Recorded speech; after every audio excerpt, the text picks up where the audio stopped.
Okay, so it's 4:05. We've had a good couple minutes for people to file in here, so I think we are probably good to get started. I will try to pay attention to side chat as much as possible here. Um, Feel free to ask questions during. I can answer them. There is a Q&A at the end. Um, yeah, I'll repeat questions out loud that I answer. Um, Quick questions about the current topic of what we're talking about. I will try to answer. I see in side chat here. Um, Other like bigger questions, I'll ask you to please wait until the end. There is a Q&A then. Hold on to your questions and I can go ahead and answer them then. Uh, if you could keep tabs on major questions if people ask, that would be fantastic. Thank you so much, Nova.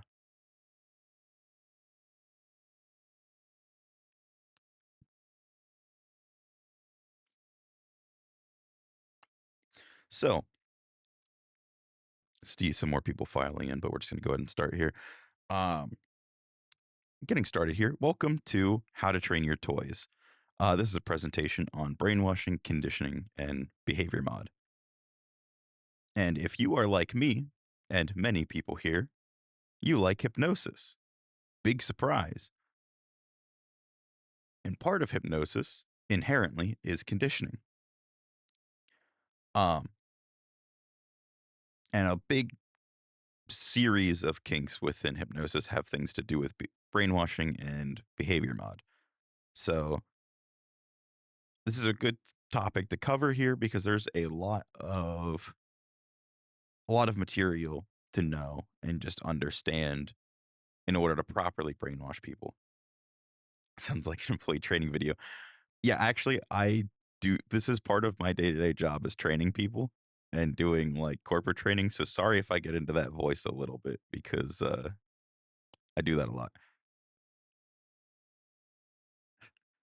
Uh, but about me, who am I? What do I do and what do I know? Who am I? My name is Dalton. My content creation name is The Hypnotic Voice.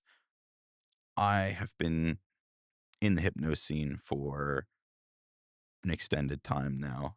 The erotic hypno scene going on almost 8 years, even longer outside of erotic hypno.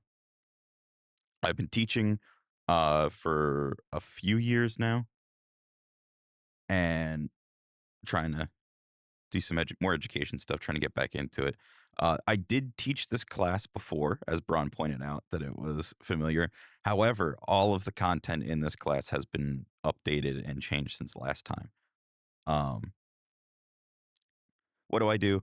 I, as I said, I do a lot of training outside of kink and my day to day job. Uh, I also make files and do the typical horny hypno shit that everybody else does in these chats. What do I know? I have a lot of experience with this. This is one of my favorite styles of play. I can probably point out a few people in chat here that I have in fact brainwashed and or conditioned and or trained, uh, and can vouch for the fact that I have in fact done that effectively.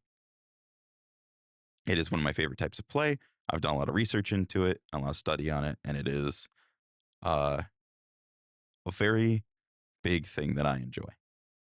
And thank you, Nova. I do like to think that I make good files. But before we really get into like the meat of the presentation, I want to talk about some safety things. Anytime you're getting into what's considered edge play, things that are a little more intense than your standard play, or things that are, in this case, pretty psychologically heavy for a lot of people, it's good to talk about the safety and negotiation aspects of it. Um, a big cornerstone that I like to talk about is to have an alternative to a safe word that works in trance because there are a lot of people, and I've come across people that go completely nonverbal in trance. And for some of those people, it's extra jarring and it can be difficult to actually like verbalize a safe word. Um,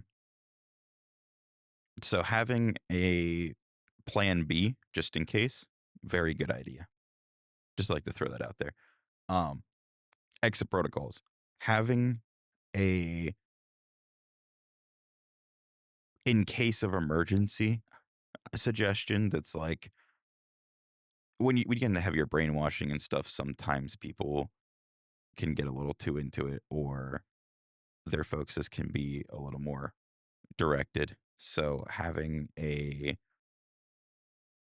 exit protocol, a way to kind of allow them to straighten things out in their head or get around something without really worrying about it. There are a lot of people that have very strong subject agency that can just snap themselves out of it and do it. Other people, it's a little more difficult. And this is not like a you need to do this or else. Most people can pull themselves out of it no problem. This makes it a little more comfortable and a little more safe. Hand squeezes work fantastic. Thank you for asking that. Someone asked if hand squeezes would work in that instance. If you are in person, hand squeezes are uh, a great idea if you're holding their hand. Um, I would say if you're not actively holding their hand the whole time, it could be difficult. eh, It, just because then they have to like find your hand and go for it. Taps work too. Um, but separation of play and daily life. If you have a day job, a family, anything outside of kink, like pretty much everyone here has, you may not want the hypnosis and the things that you experience in communities like this or in play to really affect that outside of kink. Some people do, some people get off on that. More power to you. The average person, though, doesn't really want to go bimbo brained in the middle of a meeting when they're supposed to actually be working. Um, so having that separation and that hard boundary of knowing where the line is and communicating that and making that clear from minute one is important. And if you have those boundaries, you should communicate them. If you don't know where they're at, you should take some time and figure them out. Having the having the idea of where that line is a pretty good idea before you get into some of the heavier brainwashing and conditioning play.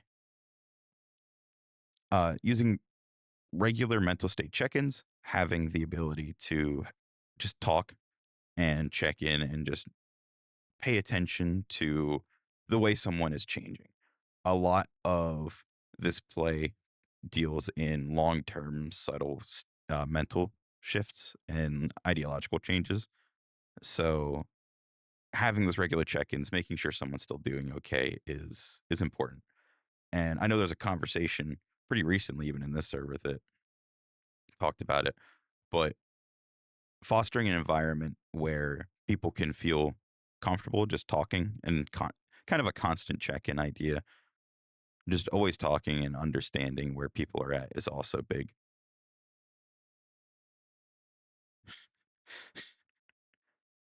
I'd like to just add this to the recording because this is funny. Uh, subtle, never. I want them to yell, "You are being conditioned at me." That's one way to do it. But going into some negotiation essentials, so essentials that I can move on here. Um, knowing where the off-limit mental spaces are, knowing what parts of your life and your brain that people are not allowed to take or touch. Knowing that and declaring that boundary is pretty big and a very good thing so that way you don't run into problems later. Conditioning goals and boundaries, big thing to talk about. Have a goal going into it. A lot of people are just like, oh, I want to be conditioned. I want to be brainwashed. Well, what do you want to be brainwashed to be? What do you want to do? It's a good thing to have a goal of to what you want to be, what you want to do in the end. Even if that goal is just, I want to be brainwashed to be the most obedient, submissive there is continuously. That's still a goal. That's a thing to have. Don't just go, I want to be brainwashed. Well, you can be brainwashed to be a lot of things. Have an idea in mind. Um, have a negotiation conversation about effect, duration, and persistence. A lot of things we're going to talk about here, I will talk about persistence and extinction. Those two terms are very important to this kind of play. You will have a uh, some a difference in some types of conditioning where some things will be more long term and persist easier than other types. And if somebody doesn't want super long term, just kind of wants it for like a couple days of the week, you may not want to use certain types, or you may want to use certain types more. And always have an aftercare plan. Um, this is pretty heavy play. Some people have some pretty heavy reactions to it at all times and all points of it. So knowing where you need to help out and where that aftercare comes into play is big. So this should all be talked about before you get into the fun stuff. But now we can start getting into the fun content.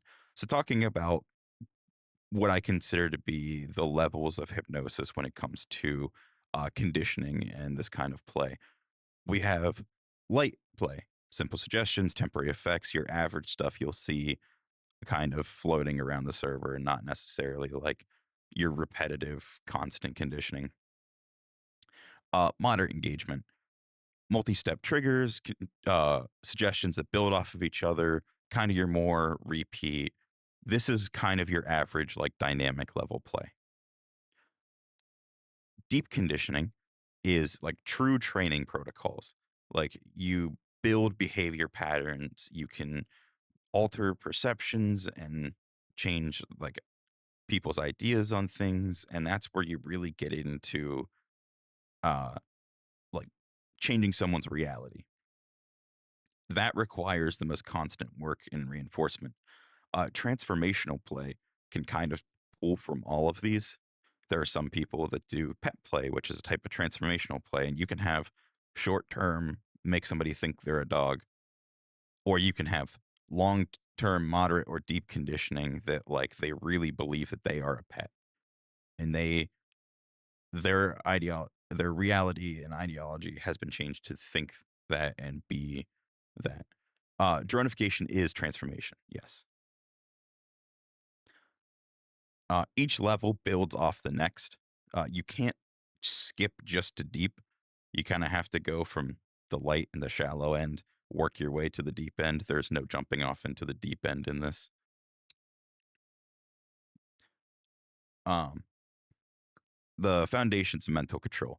Understanding what drives people into this play and this kink is big on understanding how to navigate it and what really makes it good and worthwhile.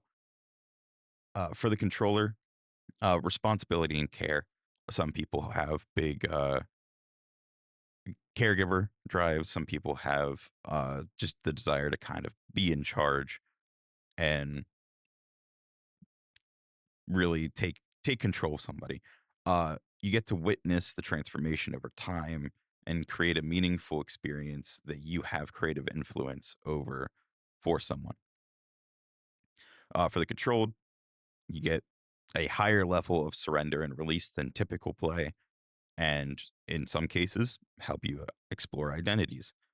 Um, Consensual objectification, very big part of it too. A lot of this play is like, you know, I mean, the thing's called How to Train Your Toys. That's a just inherent objectification there. A lot of brainwashing play has to do with objectification, whether it's making someone a pet or a toy or just changing things about them, and just experiencing altered states. Having a different state of mind during play is just a big part of why we do this.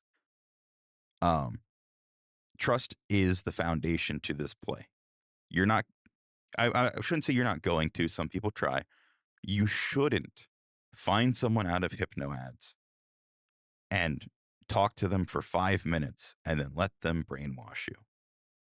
It may seem like a good idea at the time when you're that horny, not a good idea. You should talk to the person, get to know them. And as the tist, you should talk to the subject and get to know them.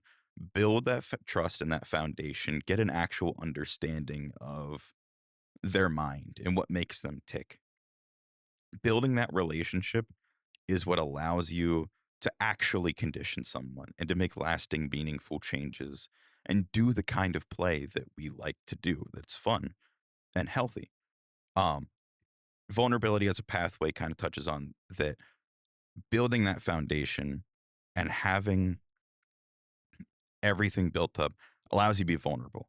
When you are digging into someone's brain like this or letting someone dig into your brain like this, it is a intense and very intimate form of vulnerability.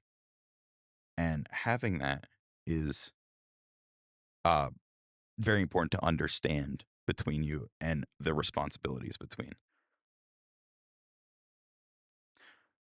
Now, moving on. Um, Onto the principles of conditioning. Moving on to classical conditioning. So this is where we're getting into the actual like states of conditioning and a lot of the ideas. And I'm sorry if you can hear meowing behind me. I think my noise cancellation is cutting it out. My cat Simba just jumped up and decided he wants attention right now.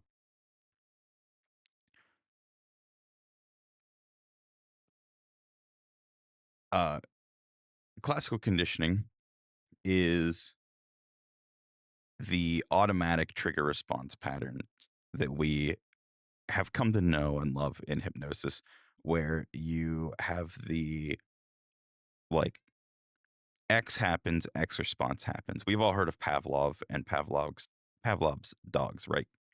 Where you uh, ring the bell, the dogs start drooling because they've been fed with the bell constantly. Um, Same thing with triggers. When you program a trigger into somebody, you are conditioning it. And that is, in essence, classical conditioning. You are giving a distinct, unique stimuli that is causing a desired response. So the way to think about it is X thing happens, Y response happens in turn. You want to think of the action a trigger does is a response to the trigger. And you can establish it beyond just a hypnotic suggestion trigger by repeating it. Keeping constant repetition of that trigger, of that stimuli, can cause that response to strengthen and become a inherent response on its own. And a big thing when it comes to any kind of conditioning is strengthening with emotional intensity. Uh, a big part of effective hypnotic conditioning is emotional intensity.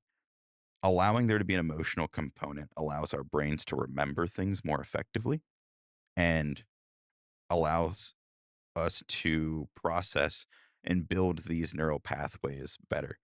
Um, there are a significant amount of papers and research that's been written on the idea of using emotions as a way to make people more effectively remember things and be trained for certain things.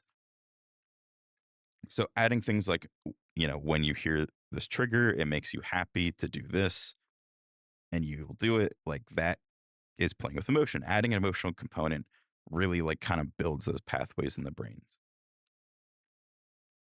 Reinforcement methods for classical conditioning, an immediate reward after response. Timing is crucial. When you say the trigger and the response is given, you should be rewarding them immediately, allowing them to feel that they did what they're supposed to do, that they have been, uh, you know, rewarded for what they did. Um, Doing through multiple sensory channels creates redundant pathways. Yeah, you can work with pleasure and varying the intensity on that. You can work with the emotional component. You can make somebody feel warm and fuzzy inside.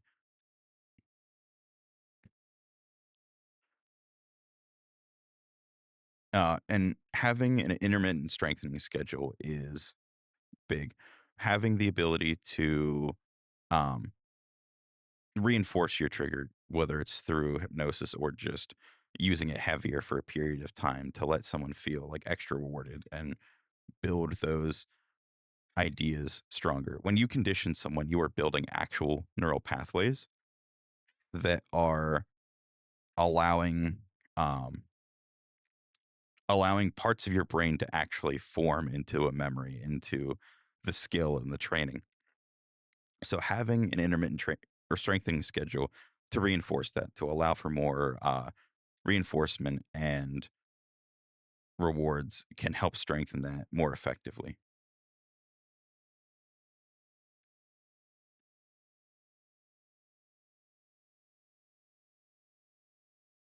Okay. Operant conditioning. Now, operant conditioning is more what we're looking at when we're looking at brainwashing and conditioning. So, operant conditioning is all about developing voluntary behaviors. So, um, it gives us the framework to develop complex behaviors through consequence, through learned. This is where we get the idea of learned behaviors, right? So, consequences of actions, uh, learning just through direct feedback. Everything is kind of tied into operant conditioning there. And I keep seeing a question about how often you should use it. I do have an entire section on reinforcement and reward frameworks. We will get to that shortly. Just wanted to let you know on that. Um, Positive reinforcement and negative reinforcement are the big part of actually the entirety of operant conditioning. Positive reinforcement is adding something desired when the correct behavior occurs. It's the most effective method for creating the enthusiastic and motivated response. Um, so you can give verbal praise, physical pleasure, earned privileges, or you can just directly reward someone with something they want or anything else that really is a reward that's dynamic dependent. Um, it creates positive associations with both the behavior and the training itself when you are rewarding someone for the response. And a lot of the ideas that I like to push with this is think of it this way. You are not rewarding the person, you're rewarding the behavior. And that's something I'll touch on when we get to like the punishment side too is the actions and the interactions you have with this should be focused on the behavior, not necessarily the person, if that makes sense. It's kind of more rewarding the behavior allows them to associate the reward with the behavior rather than just a reward as something they get.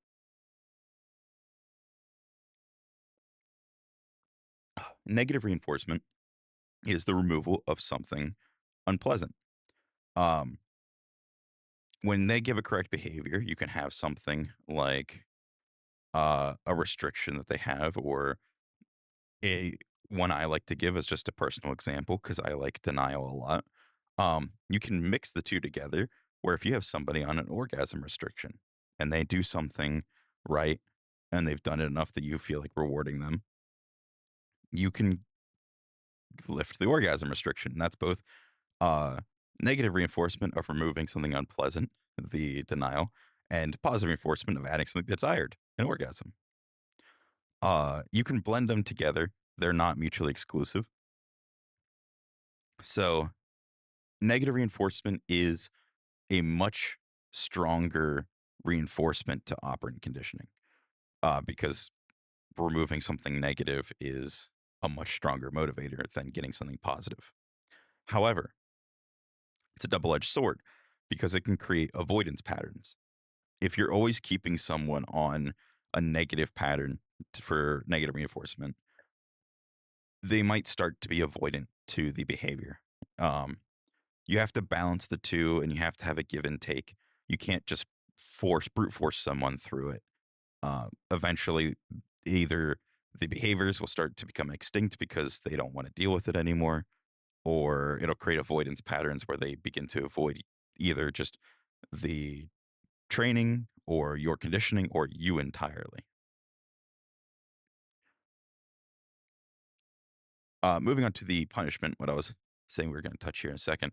Um, you can have just take the reinforcement we just talked about and flip it instead of, you know, adding something they want, you can add something unpleasant. Um, I like to stress that punishment should not just be punishment for the sake of punishment. There should be a correction made. There should be a corrective plan. Um, Using something along the lines of like, uh, I'm trying to think of an actual example here, but verbal correction, even if it's just scolding someone, um, it should be used pretty sparingly.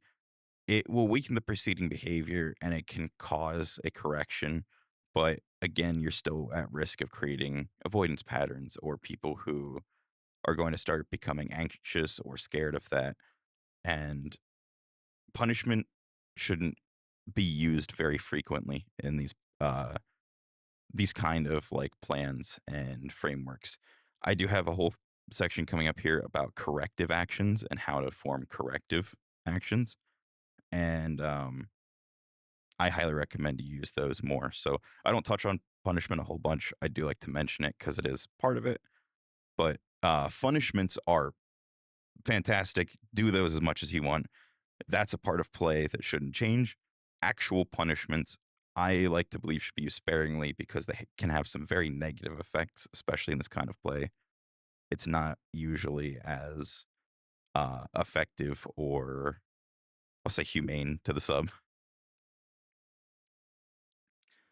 Moving into reinforcement, uh, we're going to talk about some reinforcement timing and intervals. When you rant, yeah, I'm going to talk about it a lot because I will rant about why it's such a bad idea. Uh, Continuous reinforcement. Every correct response is rewarded. This is what we talked about with classical conditioning. Every response gets a reward. It is the fastest way to teach a skill or a behavior is when they do something, you reward it immediately. And most beginning stages of brainwashing and conditioning and training should be met with continuous reinforcement. Um, but the caveat is that as soon as you stop it, the behavior will start stopping too. So when you're using it at the beginning, it allows you to transition into one of the other methods, um, but it is the most quick and effective way, especially for people who might not want super long lasting conditioning. This is a way to reinforce it that's pretty good. Fixed interval. So, how many people here have, if you're a dom, have a submissive with it, or if you're submissive, you've been told to do it, but a schedule that you're supposed to follow, right? Like a suggestion or a requirement that you could be like you send pictures in the morning, you have bedtime, you have to eat meals a certain time. Like you have a fixed interval of something that you are supposed to do every day.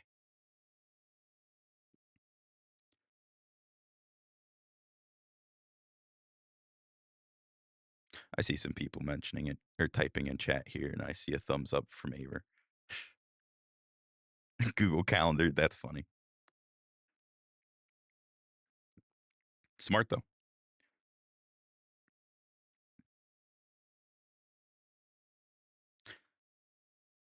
Fixed interval reinforcement are rewards at a predictable time.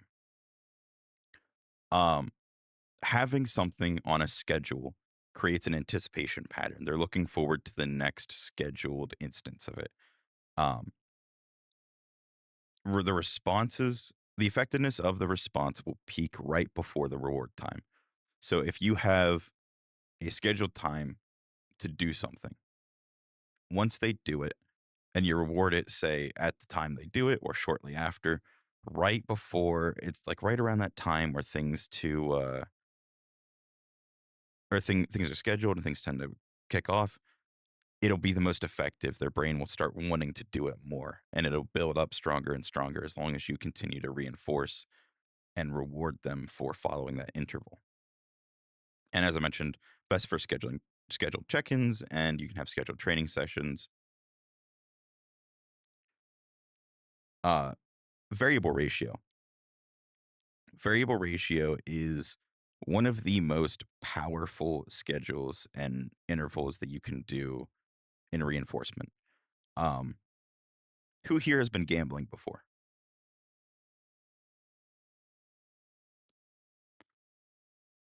And I magic cards can count. I like to point this out because it gets a kick out of people in the let's go gambling. Um, yes, gotchas count as gambling. Loot boxes count as gambling. Uh, variable ratio is how gambling addictions happen. Uh, the idea of a strong reward that is unpredictable that will happen eventually uh, can cause some of the strongest and extinction or most extinction resistant conditioning that you can create. Um, it is also, as I said, uh, recognized as the method in which gambling addictions can form. Um, the you can't really start with it super easy when it comes to brainwashing. That's why you start with something like continuous or fixed. Variable ratio is completely unpredictable. You shouldn't use a schedule for it. It should be random whenever you feel like it. Um, and it can be a reward that's after an unpredictable number of responses.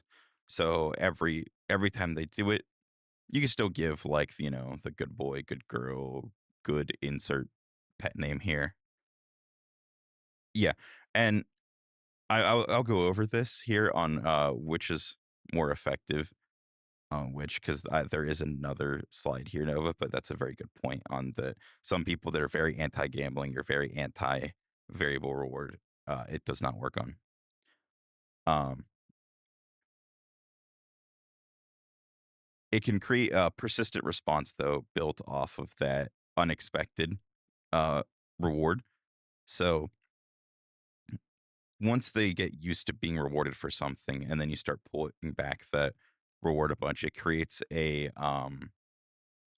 persistent response where they wish to do the behavior more, thinking they're going to get more rewards out of it, and you can kind of balance it out and drive the behavior a little deeper with that.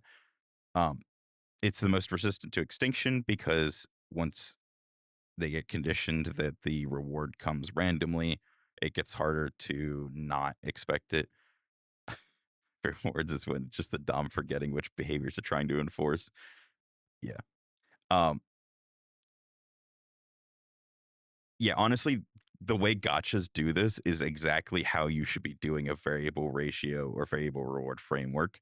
You start off with very easy rewards or like free pools, and then you build into more and more scarcity as it goes on. That's actually like that is the gambling framework. That's the idea behind building the variable ratio.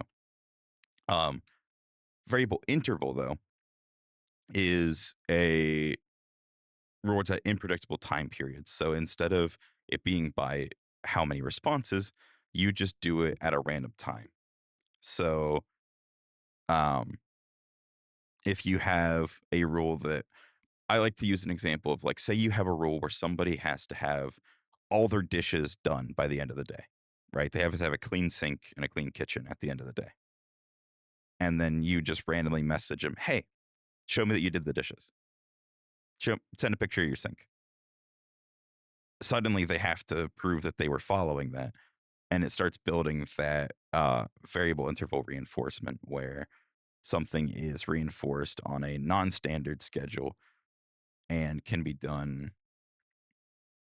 at any time, and it can build a steady response pattern where they have to follow a schedule and may not be being reinforced constantly.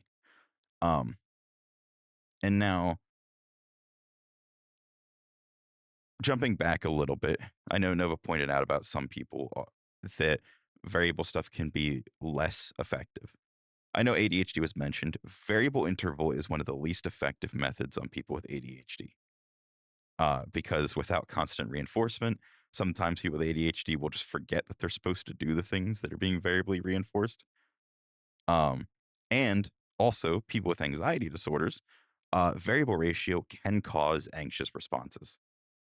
Use with extreme caution, understand your subject, your submissive, understand the person that you're brainwashing because you do not want to cause an anxious response in somebody through fun kink play.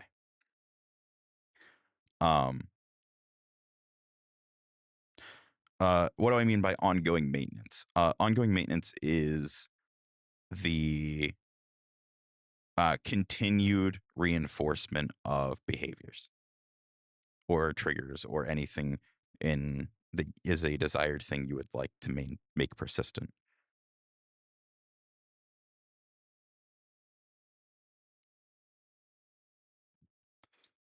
Uh, Talking a little bit more about variable reinforcement. Some of this is repeat information here, but I kind of already talked about the gambling psychology a little bit. It creates the anticipation with less reinforcement and stronger responses. And um, mixing up your reward intensity, mixing up things to have that kind of jackpot moment is the most effective way to do it. Having a slow build where you have like a little bit here, a little bit there, and then all of a sudden you have the big one randomly when they did it can really build that. I don't want to say dependence on it, but it kind of is on the variable rewards. The practical applications are compliance training with random checks. We talked about with like the sync checks, stuff like that. Um, Behavioral maintenance during separation is plays into kind of the random checks, and it is having someone continue the behaviors, and if you aren't able to maintain them, then give them tasks, give them rewards for the task to maintain it themselves. uh, and it can help maintain it a little easier because the rewards don't hit as hard until you give it. um, and yeah, does variable take the longest to develop but last the longest for certain people? Yes. Uh variable maintenance schedules and variable reinforcement will last the longest. They're the most extinction resistant ways of reinforcing behaviors, but they take the longest to develop because most people are pretty resistant to it. Um, Most people, if you start doing that, are just going to be like, well, why am I going to keep doing this if you're not going to reward me for it every time? You have to build that kind of dependence on the reward first for that behavior, or that reinforcement for that first before you can move into any other kind of conditioning or behavioral mod. That's why I like to highlight a lot of this as the basics, like classical and continuous reinforcement, are the frameworks and the stepping stones to build off of for the next step.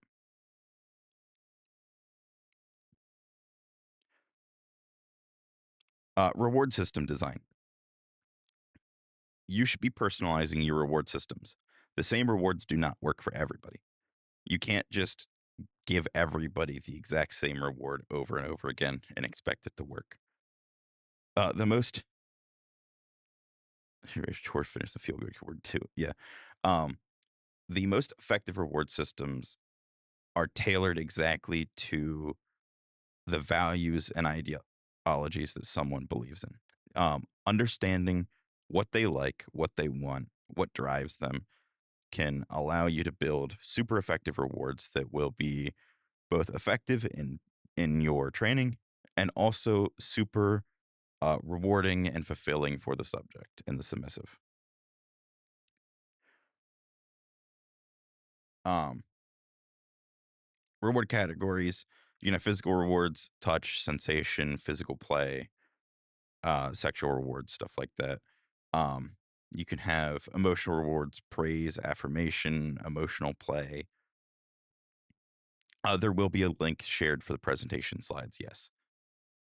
Status rewards. If you are into a lot of more traditional leather play or master slave dynamics, There are different statuses that can be given or taken as rewards or privileges.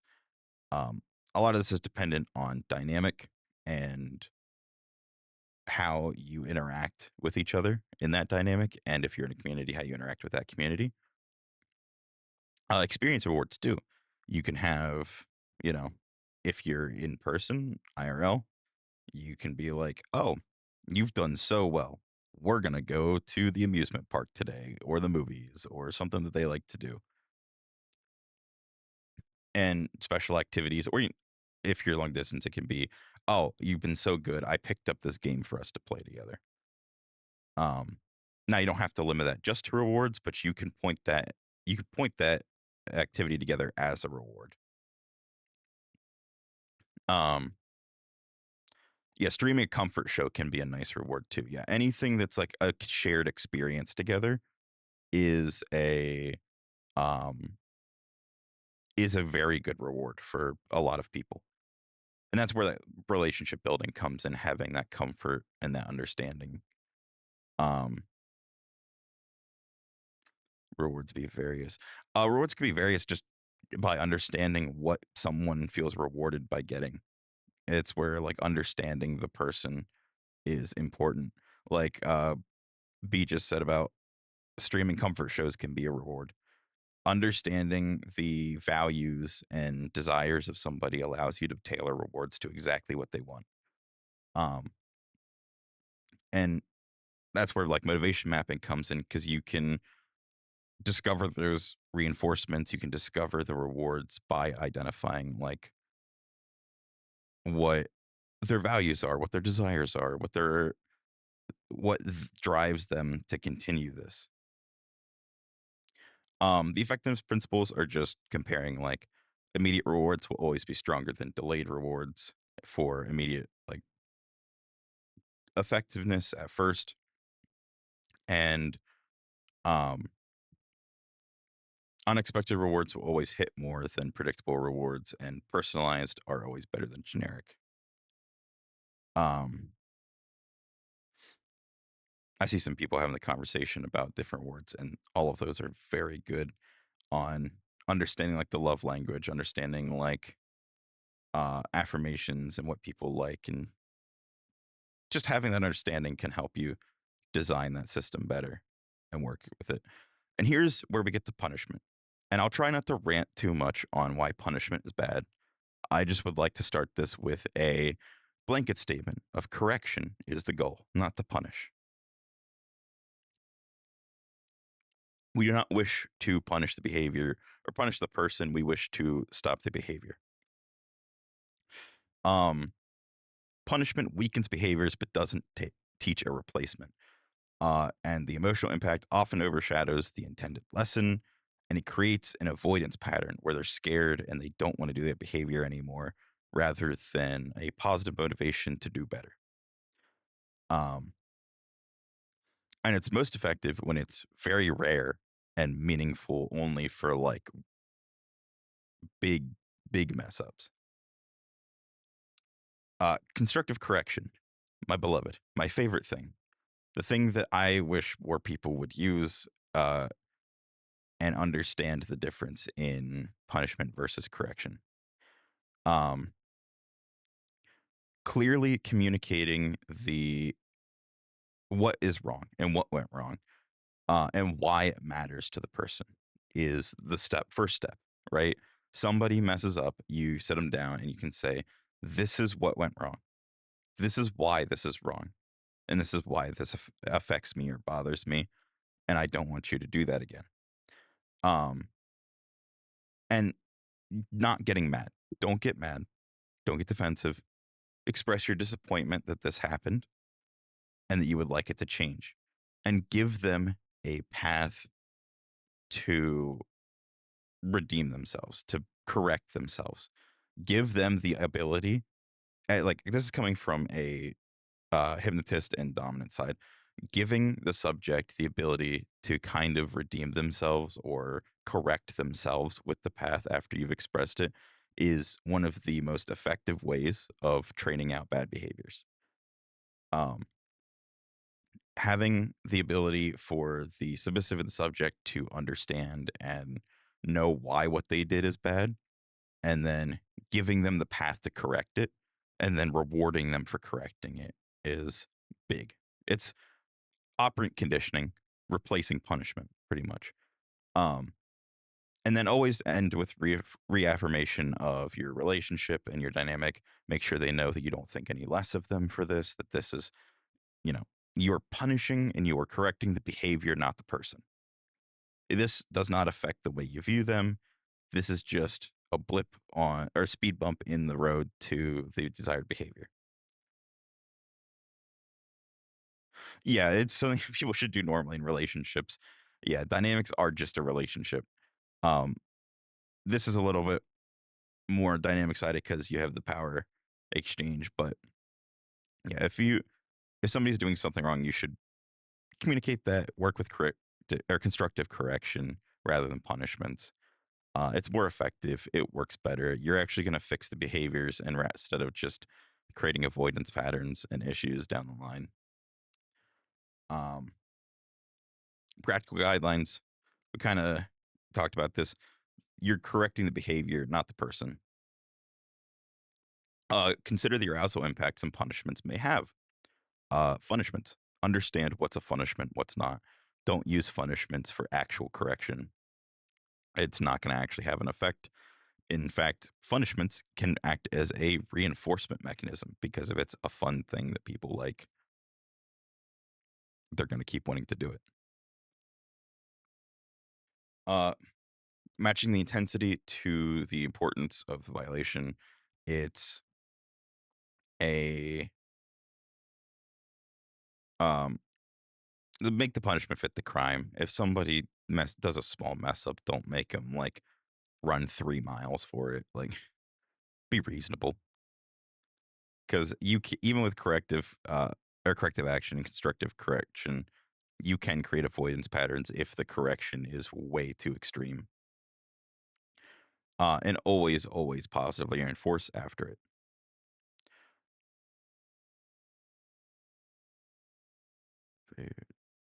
Serving removal of a desired reinforcement as a punishment.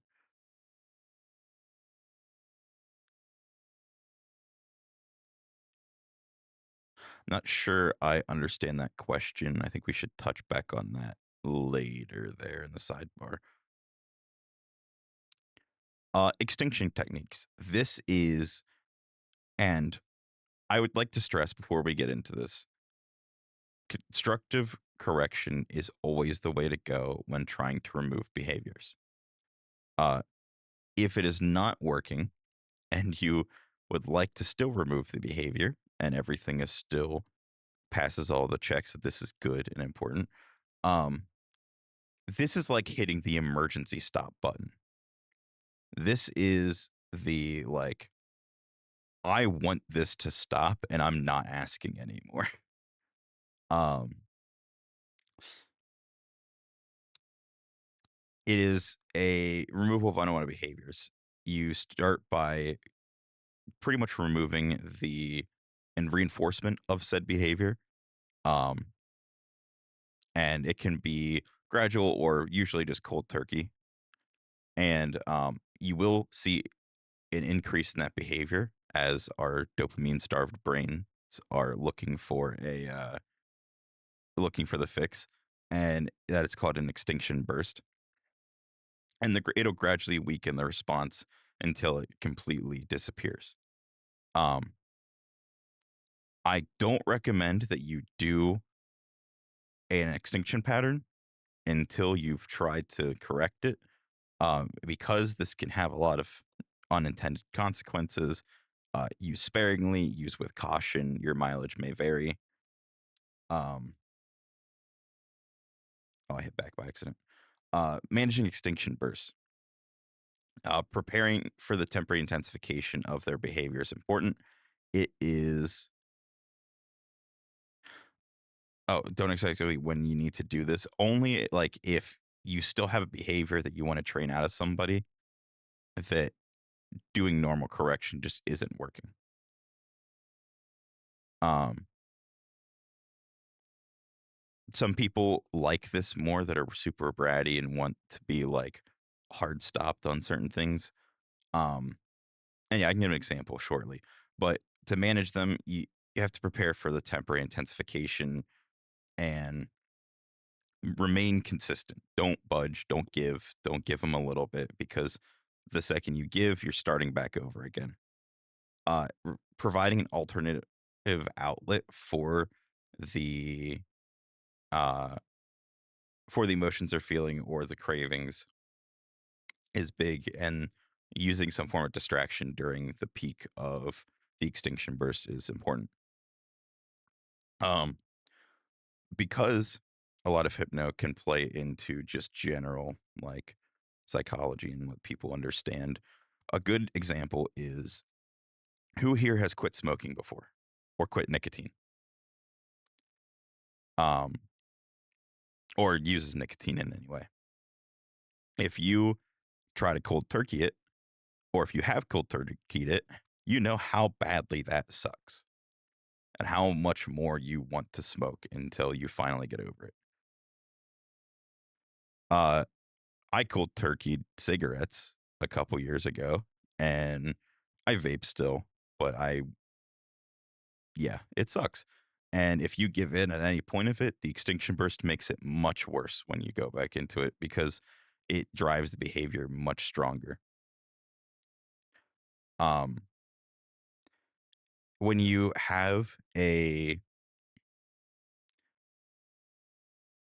have a behavior that is no longer being reinforced or rewarded, the drive is to keep doing it because the last time they did it, it worked. So maybe next time, maybe next time, maybe next time, maybe the next 30 times we try it, it'll work.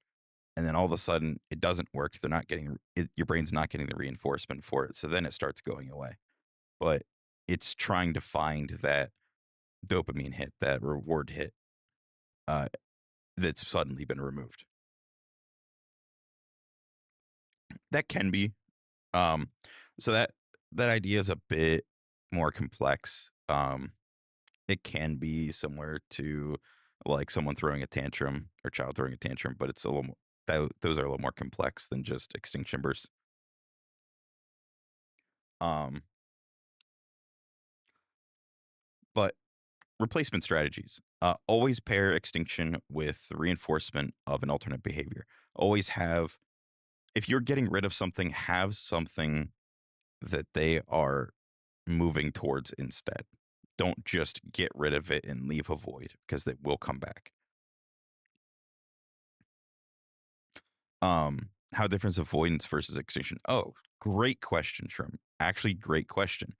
Avoidance is when you, an avoidance pattern is, in essence, something has happened psychologically where instead of a desired reinforcement, like they want to do something, um, it is now the opposite where not doing it is what makes them feel good.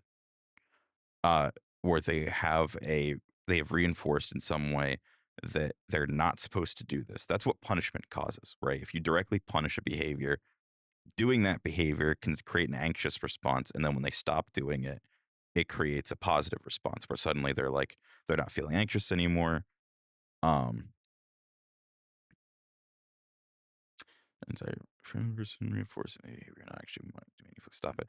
Kind of avoidance responses and avoidance patterns are typically like more negative aligned and more negative associated where you have the uh like I was just using the punishment example where it's an anxious response to do when they're doing a behavior, so they just don't want to do it to begin with because avoiding that behavior has that positive response that they're looking for. And I say positive as like a they're getting the hit at the end of it. They're really like getting what they want out of a response without doing that behavior. Whereas extinction is just the full stop of the reinforcement of a behavior and allowing it to go away. You can create avoidance patterns as a way of extincting a behavior, but I wouldn't recommend it because that's you can, when you start messing with avoidance patterns, you get into a lot of really negative areas where you can cause um, some anxious responses to things, and that's one thing we don't want to do is give people fresh anxieties to worry about. We don't want to do that. That's a bad thing. But replacement strategies. Always pair an extinction with reinforcement of an alternate behavior. Having something else they can channel what that was into something else. Just leaving a void where that behavior was will oftentimes cause that behavior to resurface be- because you need to identify what the need was behind it. A lot of times, if there's behavior, there was something that is there for a reason that they were doing for a reason. So identifying that will allow you to replace it with something constructive. Um, and then this just goes back into reinforcement. Reinforce your training. Use the techniques we already talked about to reinforce the new behavior. Yeah, chewing gum instead of getting a smoke. Same idea. Replacing it with something else. Veggie. Yeah. Yeah, snacking on good stuff. Mine was Swedish fish. I am a Swedish fish are my favorite candy, and every time I wanted to smoke, I had a pack of Swedish fish. I would just have one or two. Um, that was my replacement.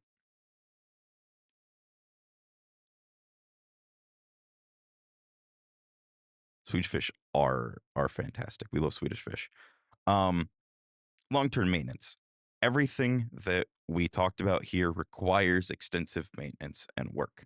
You're not going to just tell somebody that you are a slave in their first session and it's going to last for the rest of their life. You're going to have to work at it. It's going to be a constant reinforcement and it's going to be something that you work towards.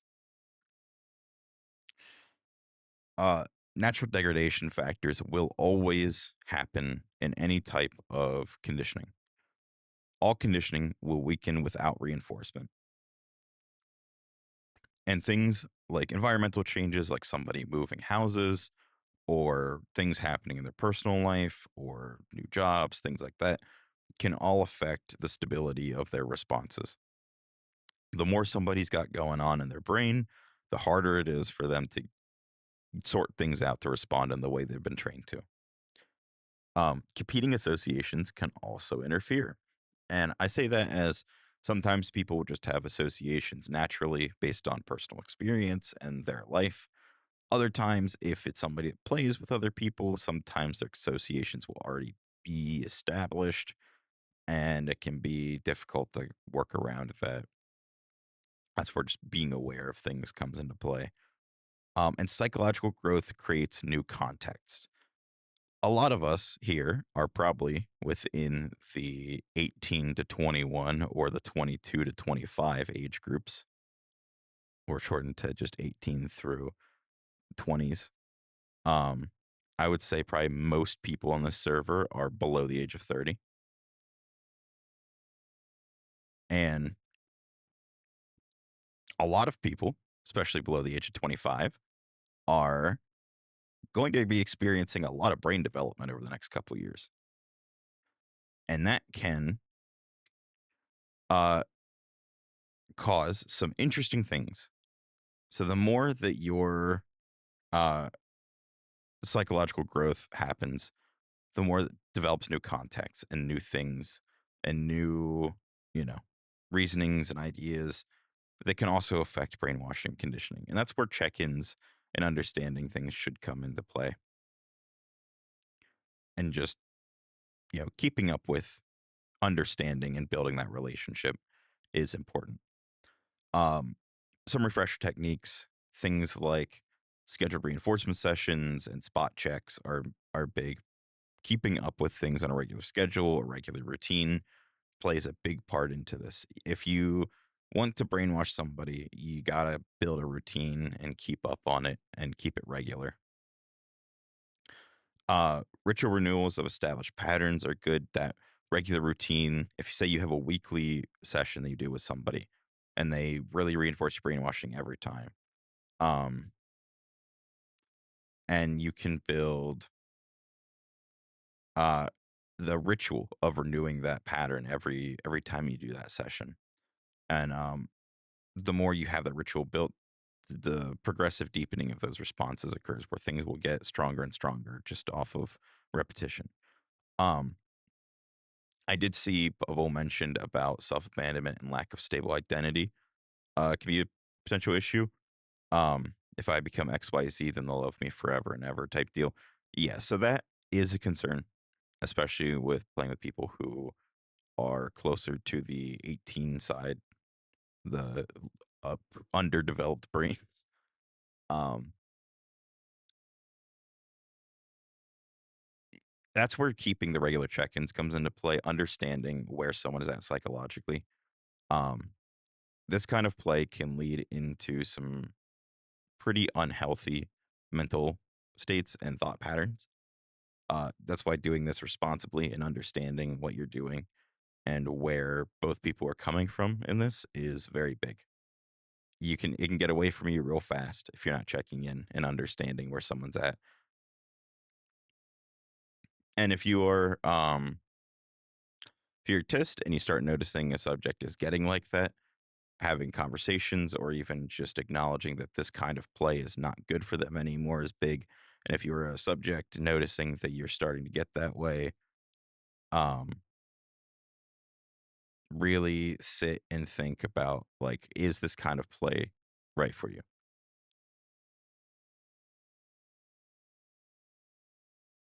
Oh, did my mic cut out? Can you all hear me now? Or is it okay? Discord's been real weird lately, so oh no, cut out for 30 seconds. I'm not sure where it cut at. Yeah, Discord's been real weird with some stability things. Yeah, this kind of play is not right for everybody. Um, not everybody will be able to participate in this long term, and you will have to be able to communicate how you feel. Yes, communicate how you feel. Your test cannot read your mind. Correct. Uh, fun fact: just being a test does not mean you are suddenly Professor X. You do not get to read people's minds. Um, you need to actually talk and have conversations. And if you are not doing if either side isn't doing their part to actually communicate and understand where things are at, it causes a breakdown. And that's where we talk about trust is foundation. And this is an inherently vulnerable type of play. You have to continuously uh, communicate and talk and build that relationship constantly. It's not one where it's like, oh, we built the relationship. We never have to talk again. I can just brainwash you. Nope. You have to continuously work at it and talk. And it's something that will continue through the length of the dynamic. Yeah, both about sub communicating and the test making an environment where that kind of thing is welcome and well received. Absolutely. Um, a lot of times people will be like, oh, the subs need to communicate better, but also the test needs to build the environment where you can communicate like that. Actually welcome feedback with open arms, talk about things. Don't just sit there and stop at when somebody is like, yep, I'm okay when you do a check in. Like actually having a foundation to communicate things. And one thing that I've given as an example before, um, so I've worked with subs that are anxious before, and my most recent IRL dynamic, like in person dynamic, um, there were some anxiety issues with just communicating and saying things that were problems directly. Nothing that was like a problem I caused or they caused. It was just inherently they were an anxious person. So there was a notebook. That notebook had a section in it that they could write down anything. I like to call it the complaint department. where they could write down anything that they wanted to talk to me about that they were nervous to just say out loud, and they could take their time, do it on their time, their schedule, write down what was there, and then just give it back to me, let me know that there was something there. And then I could take the time to yeah, not hypno suggestion box. I could take the time to read it and, you know, come to them then with the conversation and allow them to be a little more comfortable with it. And that's really just understanding what makes each other comfortable and knowing like where people have issues with things. Not every framework is going to work for everybody, right? Like not every time that you have that conversation about, oh, you need to communicate, that's not going to always work for everybody. Sometimes it's about finding the method of effective communication between the two of you that is going to be the best. So for me and that subject, it was the notebook. We had that. They could write down everything that they wanted to tell me, that they had issues speaking out loud, and it allowed me to then broach the conversation with them so if they were in a more comfortable place. I've seen other things like that.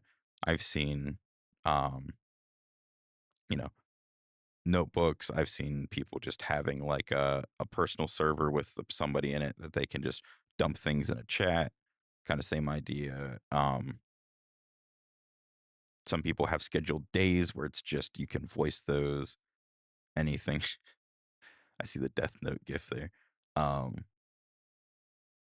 that's really just finding effective communication is big. Um, I didn't really touch on evolution strategies, but it's really just that we're kind of running out of time here, but that's really just building on work slowly, build off of each other. And if you build specifically off of the work that you've done instead of just trying to start fresh every time, it's more effective. Um, it should you should view your conditioning and brainwashing kind of as like a tree where you can branch off of it with different things, and don't try to start fresh with each idea. Build off what you've already done. Moving into the Q&A. Conditioning with the Diablo 4 skill twig. Uh, yeah, no, I'd rather not touch the Diablo 4 mess that is the skill tree.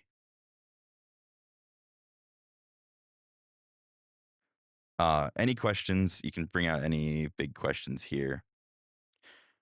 Difference between rewarding person and rewarding a behavior. Yes, good question. Very good question. So, um,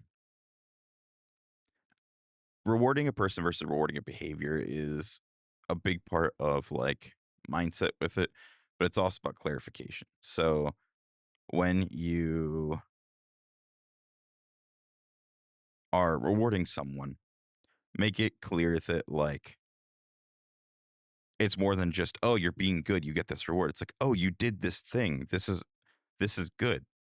Like, thank you for doing this. Here's your reward.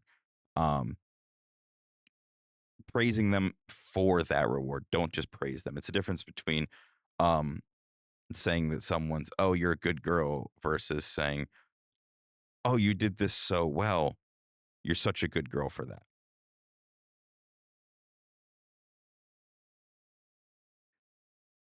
A lot of it's, I mean, you can give a reward the same reward and it can be for either. It's just how you phrase it and present it. Um, I'm trying to look at chat here still. How could this be adapted to a long distance subject whose partner is not a hypnotist, but 100% on board with the subject being hypnotized? That's a very good question. That would depend on dynamic. Um, you can, if you have someone or they have someone that's willing to hypnotize them and do that kind of brainwashing with them, you can do that. But brain conditioning and stuff like that doesn't even have to be hypnosis. It can just be pure training. You can just give tasks and expectations and rewards that are completely non-hypnotic and do it completely like for lack of better words, raw dog it without hypnosis. Um,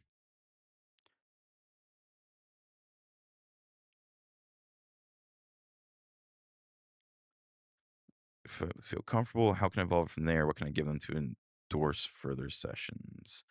Um, so uh, the best way that I can say there is just go naturally, right? Like if you're at the point where you're both comfortable with each other, have a talk about it. Bring it up, broach the question about like, hey, this is the kind of play I'd really like to do with you. Or if you both have already acknowledged that's what you want, you can do you can just talk about it, build those goals, build the framework that you want, discuss what the actual conditioning is you want to do. And figure out where the boundaries are and stuff like that. Start building the framework out. As a TIST, how can you make a subject understand that you are not angry at them, just disappointed? Communication, how you word things, how you talk to them. Um, and this is where it's like, if you know that you sound mad sometimes, take a minute for yourself. Let yourself figure out your tone, how you talk to somebody, and just be straightforward with them. Don't try to like play any games or mess with things. Just sit down, say like, and make sure you clarify like, I am not upset at you. I'm just disappointed with this. Like, this is what's going on. Um, just being straightforward with how you feel and upfront with it is big. Uh, yeah, if you want to post your stuff there, be feel free. How do you work around people having issues with being disappointing where it hits them in a bad way? Good question. This is where constructive correction can be a problem for some people that have trauma or issues around that idea of disappointing someone. Um, that may be something that's a little trickier to work around directly with somebody, where you just kind of have to figure out the language to use. And it may not necessarily be a "I'm not mad, I'm disappointed." It can just be like a "Hey, I really didn't like what you did there. That just wasn't what I wanted or what was I was expecting out of you." Um, and you can, yeah, and a lot of people just hearing "I'm disappointed" is bad, and you can just avoid the word disappointed. And like I said there, you can just be like, "Hey, this is just not what I was expecting out of you, and not something that I wanted." And you can just avoid the language completely. Um, the VOD will be uploaded. I'll probably share the link here, for the lovely staff of the server to share with the event list. I want to ask how you would want to condition independent feeling separate from the dependency that inherently comes with rewarding this way. So do you want to uplift self confidence or self esteem? Um, so this is where you get into like the moderate versus deep conditioning, where you have a lot of what we talked about here is like kind of going in the deep end of the deeper conditioning side. Um, building building a lot of the frameworks that you have, you're able to kind of work with them still to do other offshoots. A lot of that you can just kind of do through standard conditioning on its own. What would you say would make someone hypnotizing influential? How do you increase your impact on a subject? Um, building rapport. Like you can have the most hypnotizing language or voice or whatever, but if you don't build rapport with somebody, it's all meaningless. Take the time to get to know somebody and understand what makes them tick and how you're gonna influence it. Inexperienced question about raise retention rates because sometimes I one-off sessions and a lot of times I never manage to keep things going. Okay, so yeah, this is I feel like this question's kind of like I get this a lot when I teach classes and servers. Um, there's a running meme of when you do a one-off or you do a session with somebody new, like a very common thing that happens is like you just get blocked randomly at the end of it. or they just disappear and ghost. A lot of the population on online servers, especially, are very transient. And the best way I can say to avoid that and to have lasting play is to build connections with people. I've had, I know I saw Braun in chat here. I've known Braun for years at this point, like actual going on like 4, almost 5 years probably. Like we very, very long time. Uh, and we met in the server and we just kind of met through VCs and talking. And that's the big thing where it's like, you just make friends, talk to people, be a part of a community. That's the best way you're going to meet people for working things out. Doing stuff for whatever reason, and you so connect again. Yeah. So conditioned behaviors. If you stop the training and you come back, you can continue it. Um, Responses can re-trigger based on stimuli anytime, unless they've been extincted. But it's that's just kind of a yes asterisk. It depends.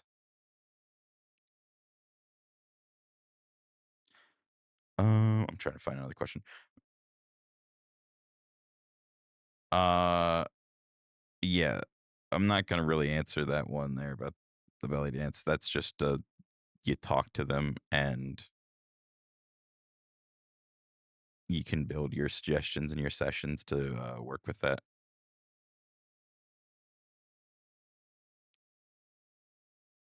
That's a very good answer, Nova. Um,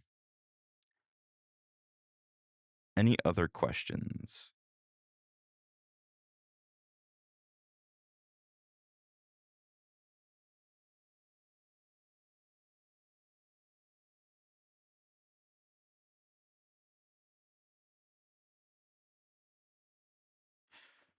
Um, Covert hypnosis is and can be a little bit of a misnomer. A lot of times it's going to be pretty obvious what you're doing in the terms of like hypnosis for play, stuff like that. Um, and a lot of people that say they're into covert don't actually understand what they're saying. Yeah, it's more conversational. It's not going to be like a set structure of things. You're going to just it flows more like a conversation. Um, I would ask questions right now stay pertaining to the presentation.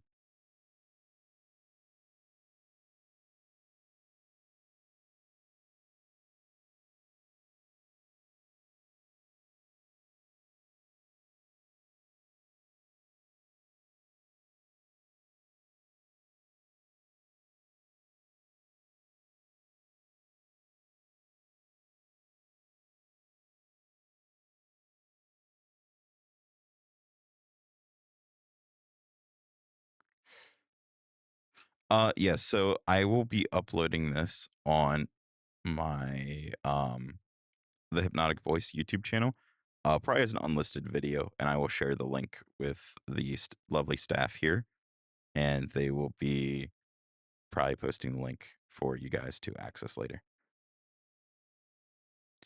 Uh, start connecting someone's personally along with my friends are acting different and express they enjoy the dynamic. And that's a good question. That's where I said about having the conversation and the separation of kink in real life. If changing behaviors around friends is a concern and people are complaining about it and that's a problem, uh, that comes down to the way that you're forming suggestions and how reinforcement and triggers are happening. Um, Really, you want to try to keep that specifically like worded to be when around you or interacting with you or when like if you're triggering something. And a lot of that can also be just having conversation on agency and how they go about responding to triggers too and responding to conditioning. Um,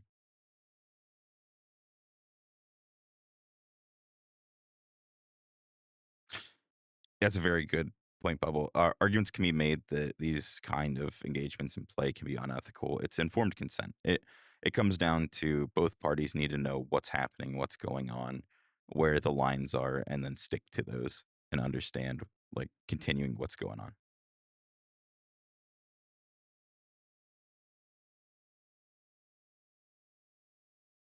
L, I'm gonna reiterate. I'd like to keep questions pertaining to the presentation. That's just kind of a general question about hypnosis. There is, I believe, still a. Is there still the Learn Hypnosis channel in here? Yeah, there is. I would refer to the Learn Hypnosis channel. Um, Effective task routines for the sub can do on its own. Feel reward free. Very good. As somebody else that was here mentioned, they have Google Calendar for their subject, uh, and they keep things on there. Um, I see Aver typing. Yes. Uh, incog. Um, Creating effective tasks and routines are really about identifying what that person needs to do and what you want them to do. There's not a cookie cutter response to this. It is, and a lot of these responses are really just like get to know the person.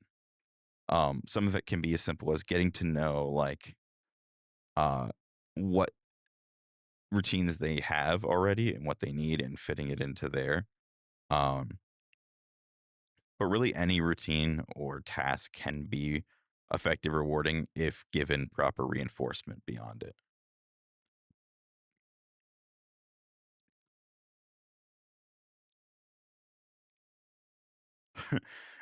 That's really what it comes down to. Communicating and getting to know the person is like the bread and butter of understanding how to do this play. Um,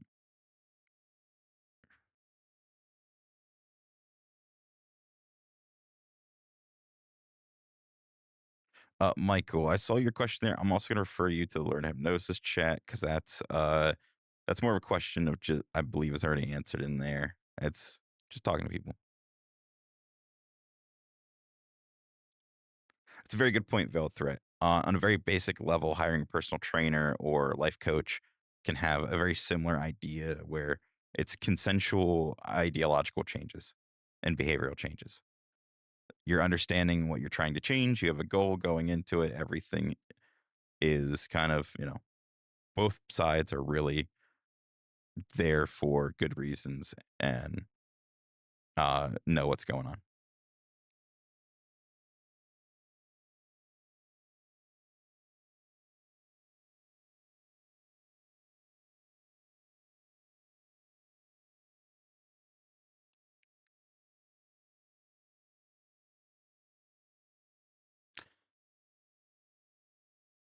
Of course, it's always a pleasure being able to present and, you know, provide a little bit of information and education on topics that I enjoy. You guys have been great with questions so far, though. If there's no other questions, though, or if it looks like questions are starting to kind of peter out, then I think we can go ahead and stop here. And I will get the presentation up hopefully this week. Let's see when I get time to edit and finalize.